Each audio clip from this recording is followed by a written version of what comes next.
programa Cultura Espírita, do Instituto de Cultura Espírita do Brasil. Alô, amigos, aqui estamos mais uma vez com o nosso Cultura Espírita, numa gentileza do Instituto de Cultura Espírita do Brasil, o ICEB, trazendo a vocês análises, informações sobre o movimento e a doutrina espírita.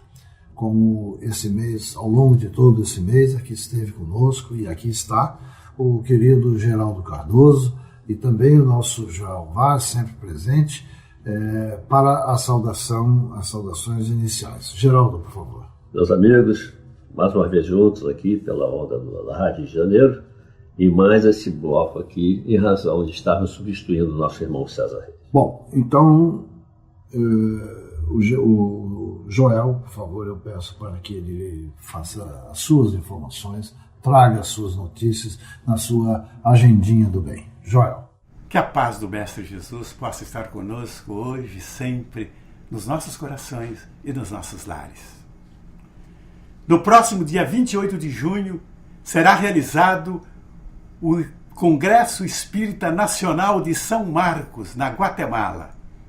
O presidente da Federação Espírita Brasileira, Dr. César Perry de Carvalho, e a sua esposa, a senhora Célia Rey de Carvalho, serão os convidados especiais e farão várias palestras durante todo o evento. É a doutrina dos espíritos se espalhando por todo o planeta e a presença dos brasileiros, os missionários do amor, os trabalhadores estando presentes em todas essas ações lindas, edificantes, gostosas. Ainda ecos da recente peregrinação de Divaldo pela Europa. Vem da República Tcheca, quando ele proferiu uma conferência que foi um sucesso, como todas, mas esta teve uma repercussão muito grande. O poder do pensamento na cura e na dor, com base nas pesquisas do Dr. Bernie Siegel, conhecido pelo seu best-seller, um livro extraordinário, chamado Amor, Medicina e Milagres. As coisas do Divaldo são sempre tão belas, tão contagiantes, tão emocionantes, que a gente fica perplexo deste conteúdo fantástico que é a peregrinação desse jardineiro da luz, jardineiro de Jesus, como ele foi chamado lá pelas Europas. Bom, as homenagens de Sir Arthur Conan Doyle continuam em vários países do mundo inteiro e em muitas cidades do Brasil.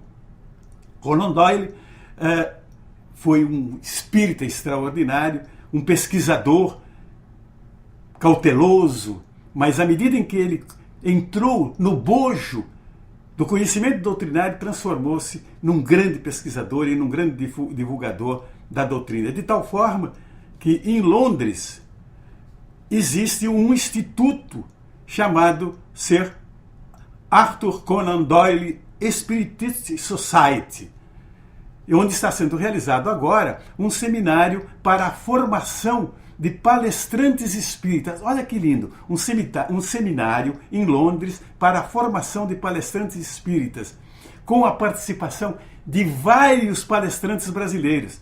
E a coordenação é da senhora Emília Silva. Olha que coisa bonita, que coisa gostosa. Ai, meu Deus do céu, eu fico emocionado com tanta coisa bonita que está acontecendo no mundo inteiro, com a presença da doutrina de Kardec, salvadora, resgatadora. O Centro Espírita Aurélio Agostinho, de Uberaba, comemora 94 anos de existência, com uma série de palestras maravilhosas. Entre os vários convidados, o Aloysio Elias, o Jorge Bochuete e Júlio de Carvalho, entre vários outros convidados amorosos. Em Araraquara, o Centro Espírita Portal da Luz convida para um belíssimo seminário chamado O Evangelho e a Vida, o amor como alimento da alma, coordenado pelo nosso querido José Antônio da Cruz. Já aqui no Rio de Janeiro, as coisas estão caminhando de vento em popa. As diversas casas espíritas organizando sessões de estudos, pesquisas. O princípio de conhecer a doutrina e praticá-la está sendo o lema de várias casas espíritas aqui no nosso querido Rio de Janeiro. Um tema que está chamando a atenção de todos é abordado hoje na 4ª jornada da ANE, que é Sexualidade e Espiritualidade na visão médica espírita. Participam desta jornada Fernando Sansone e Andrei Moreira. Hoje, no Teatro Vanucci, reuniões, eu aguardo vocês. Dando continuidade, amigos, nós temos aqui as perguntas que já fazem parte do conteúdo do nosso programa e sempre fazem parte também da curiosidade, do interesse dos nossos ouvintes. Quais são as que temos hoje, Geraldo? Hoje quem pergunta é o nosso ouvinte Ilso Aparecido de Moura, de Niterói, Rio de Janeiro. Ele nos pergunta: no centro que frequento, ouço nas palestras, nas orientações, que os médiuns têm que ser pessoas que primam pela qualidade moral de seus atos, para que possam dar qualidade às mensagens que recebem e ao apoio aos sofredores. Porém, não é o que eu vejo em muitos deles, que são tidos como bons. Pode-se confiar no trabalho que fazem? Olha, é preciso sempre, como nos ensina Kardec, que usemos o crivo da razão e do bom senso. Quando estivermos analisando comportamentos, não julgando ou pré-julgando, mas quando estivermos analisando comportamentos, é muito interessante, é muito importante que nós tenhamos o pé no chão e a visão doutrinária na frente de tudo. As qualidades mediúnicas prescritas pela doutrina espírita, elas estão na raiz de um problema que implica na reforma íntima e no esforço de cada um que deve fazer na prática do bem. O Espiritismo ele preconiza um padrão ideal de comportamento, porque ninguém pode estar envolvido na prática do bem sem ser bom, tolerante e generoso. Você deve saber também que a mediunidade ela não é um prêmio, ela não é uma distinção ao espírito, e sim um chamado ao trabalho fraterno que exige sacrifícios, força de vontade e renúncia. Veja o Divaldo Franco, por exemplo, que aos 87 anos ele viaja pelo Brasil inteiro, pela Europa e América, num contínuo trabalho de divulgação doutrinária e psicografia de material doutrinário de referência. Ele ainda faz a psicografia, ele publica os livros, ele viaja, ele faz as palestras, tudo isso dentro de um princípio, dentro de uma credibilidade construída ao longo do tempo, que para nós não deve sequer ser motivo de uma sombra de dúvida. Também é fato que os médiuns, eles são seres humanos em processo provacional. Eles estão sujeitos a falhas, dúvidas, erros, vaidades, quedas de percepção e tantos outros fatores que afetam a natureza humana e são também relacionados com o livre-arbítrio. Porque a mediunidade, ela também faz parte do livre-arbítrio, ela também foi uma escolha do espírito. Essa situação que você relata aí pode acontecer sim, ela não é incomum. E na vivência dentro do espiritismo, nós já testemunhamos inúmeros casos de irmãos que, infelizmente, não souberam aproveitar a oportunidade da mediunidade edificante. Mas mesmo assim, por mais que se distanciem do padrão mediúnico, eles não podem sofrer a nossa crítica, e sim a nossa generosa compreensão, porque essa será sempre uma situação transitória. Por mais distanciado que o suposto médium esteja da doutrina, do trabalho no bem, a posição ela é transitória. Ele há de um dia seguir o caminho melhor. Ele há de um dia fazer a escolha melhor. A certeza dessas coisas, é por isso que tem aquela história que não há um mal que sempre dure. Porque essas coisas, principalmente as situações negativas da vida, os comportamentos negativos, eles são transitórios. Porque a nossa finalidade, a nossa função é o bem. Nós não poderemos fugir disso. Nós não poderemos sair disso. O nosso destino é sermos felizes e praticarmos o bem. Então, todas essas situações são transitórias. Olha, o importante é que as orientações recebidas sobre esse tema, elas devem ser sempre um objetivo a ser perseguido e alcançado. Não é impossível, embora seja difícil. Torna-se, pois, oportuno repetir o que nos ensina Martins Peralva no livro Estudando a Mediunidade. Ele diz o seguinte: podem os serviços mediúnicos prescindir do Evangelho e da doutrina? A resposta, cada um a encontrará na própria consciência. Muito bem. Nosso irmão Ilso continua. O que dizer desses anúncios de médiuns espíritas que praticam consultas remuneradas e prometem sorte no amor e riquezas? Olha, meu amigo, esse assunto ele não merece muitas considerações. Isso dado o afastamento da nossa doutrina que eles têm. Mas como deve ser uma dúvida de muitos irmãos nossos, mesmo os que não são espíritas, vale a pena considerar, em primeiro lugar, que essas pessoas não são médiuns espíritas, embora assim se intitulem. São irmãos nossos que não conseguem avaliar a responsabilidade de influenciarem a vida dos outros através de mistificação, de engodo e, principalmente, pela cobrança do que chamam de caridade que praticam.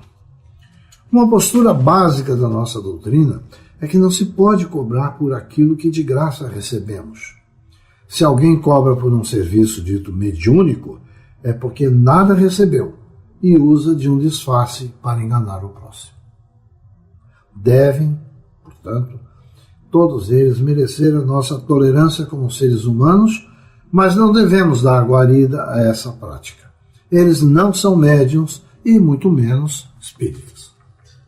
Muito bem. Então, o nosso irmão Ilso Aparecido tem mais uma pergunta.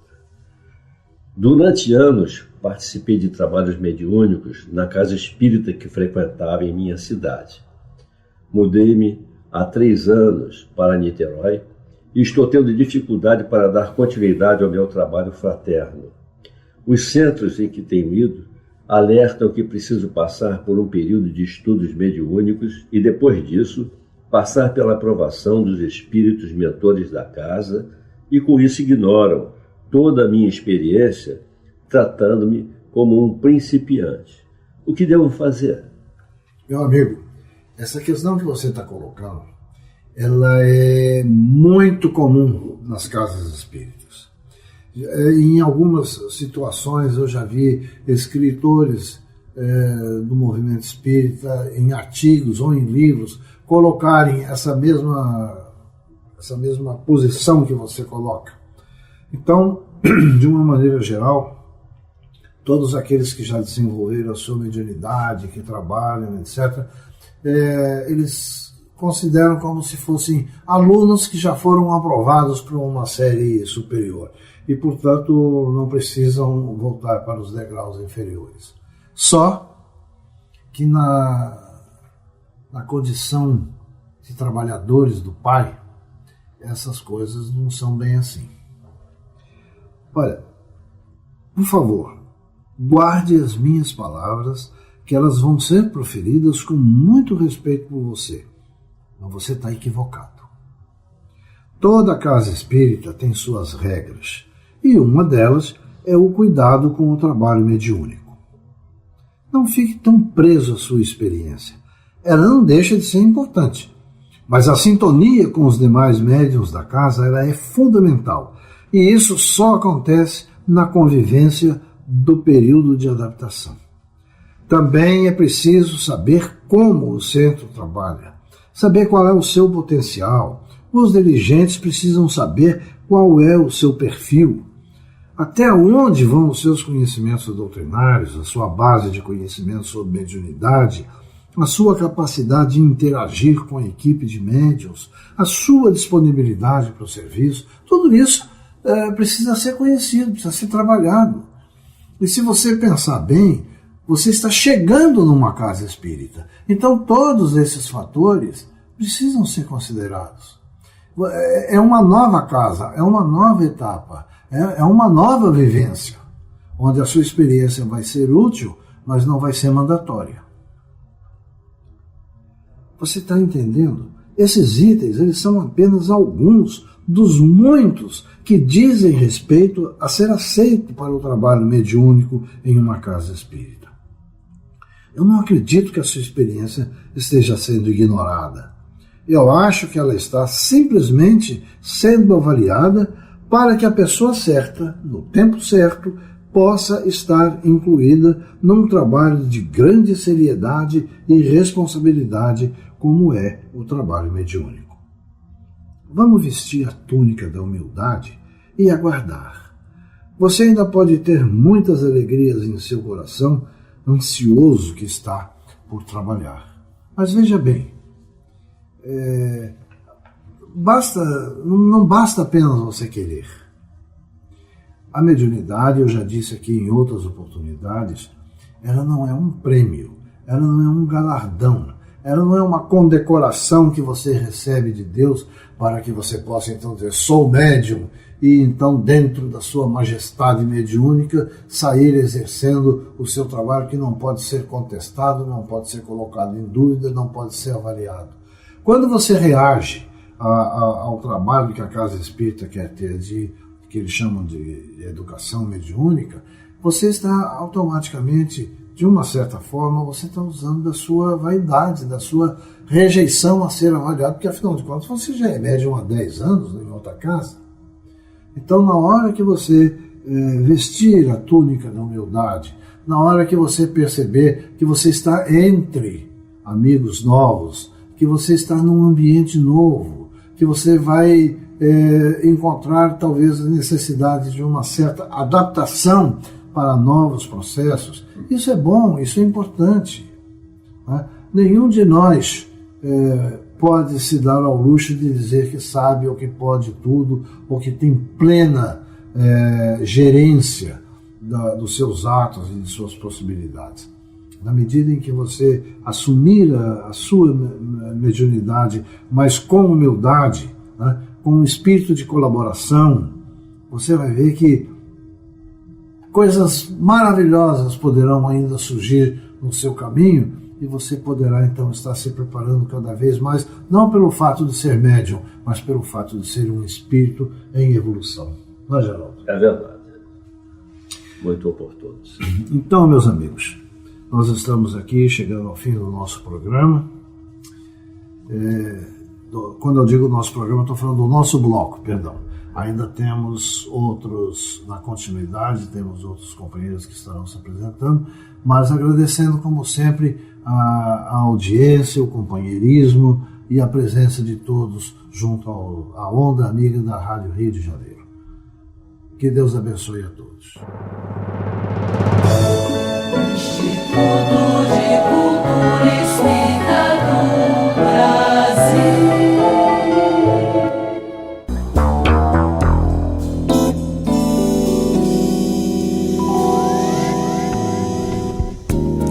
Simples, direto, objetivo, claro e profundo. Retalhos psicológicos. O livro que tem a marca inconfundível do autor, Dr. Jorge Andréa.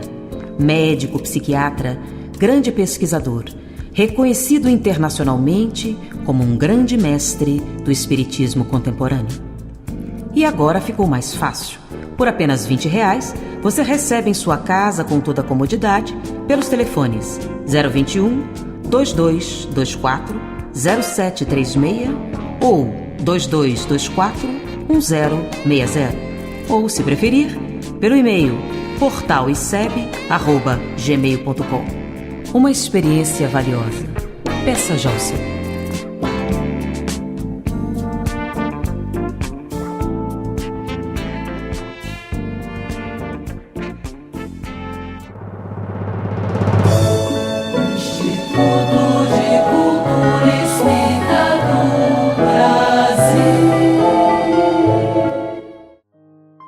Meus amigos, a mensagem que a Internet do Bem selecionou para o programa de hoje representa uma despedida. Soa como o lamento melancólico de alguém que vislumbra o seu próprio fim. Gabriel Garcia Marques retirou-se da vida pública por razões de saúde. Cancro linfático. Agora, parece que seu estado está cada vez mais grave. Enviou uma carta de despedida a seus amigos e, graças à internet, essa carta está sendo difundida pelo mundo. Recomenda-se a leitura do seu curto texto, porque é verdadeiramente comovedor e escrito por um dos latino-americanos mais brilhantes dos últimos tempos. Assim nos fala Garcia Marques. Se por um instante Deus se esquecesse de que sou uma marionete de trapos e me presenteasse com mais um pedaço de vida, eu aproveitaria esse tempo o mais que pudesse. Possivelmente, não diria tudo o que penso, mas definitivamente pensaria tudo o que digo. Daria valor às coisas não por aquilo que valem, mas pelo que significam. Dormiria pouco, sonharia mais, porque entendo que por cada minuto que fechamos os olhos, perdemos 60 segundos de luz. Andaria quando os demais se detivessem. Acordaria quando os demais dormissem. Se Deus me presenteasse com um pedaço de vida, deitar-me-ia ao sol, deixando descobertos não somente o meu corpo, como também a minha alma. Aos homens, eu provaria quão equivocados estão ao pensar que deixam de se namorar quando envelhecem, sem saberem que envelhecem quando deixam de namorar. A um menino, eu lhe daria asas e apenas lhe pediria que aprendesse a voar. Aos velhos, ensinaria que a morte não chega com o fim da vida, mas sim com o esquecimento. Tantas coisas aprendi com vocês, homens. Aprendi que todo mundo quer viver no topo da montanha, sem saber que a verdadeira felicidade está na forma de subi-la. Aprendi que quando um recém-nascido aperta com a sua pequena mão, pela primeira vez, o dedo do pai, significa que o agarrou para sempre. Aprendi que um homem só tem direito a olhar o outro de cima para baixo quando o está ajudando a levantar-se. São tantas as coisas que pude aprender com vocês, mas agora realmente de pouco me servirão, porque quando me guardarem dentro dessa caixa, infelizmente, estarei morrendo. Diga sempre o que sente e faça o que pensa. Supondo que hoje fosse a última vez que o verei dormir, eu o abraçaria fortemente e rezaria ao Senhor para poder ser o guardião de sua alma. Supondo que estes são os últimos minutos que o vejo, eu lhe diria: amo você, e não assumiria loucamente que já o sabe. Existe sempre um amanhã em que a vida nos dá outra oportunidade para fazermos bem às coisas. Mas, pensando que hoje é tudo o que nos resta, gostaria de lhe dizer o quanto bem lhe quero e que nunca o esquecerei. O amanhã não está assegurado a ninguém, jovens ou velhos. Hoje pode ser a última vez que você veja aqueles que ama. Por isso, não espere mais. Faça hoje, porque o amanhã pode nunca chegar. Senão, lamentará o dia em que não teve tempo para um sorriso, um abraço, um beijo, porque estava muito ocupado para atender esse último desejo. Mantenha as pessoas queridas junto de você. Diga-lhes ao ouvido o muito que precisa delas, o quanto as ama, e trate-as bem. Aproveite para lhes dizer: perdoe-me, por favor, obrigado, e todas as palavras de amor que conhece. Você não será recordado pelos seus pensamentos secretos. Peça ao Senhor a força e a sabedoria para expressá-los. Demonstre aos seus amigos e seres queridos o quanto são importantes para você. Meus amigos, são estas as palavras emocionadas de Gabriel Garcia Marques. Agradeçamos a Deus pela vida que nos resta. Procuremos vivê-la da melhor forma possível. E, meditando sobre o conteúdo deste texto, aproveitemos os seus ensinamentos para não termos do que nos arrepender no futuro.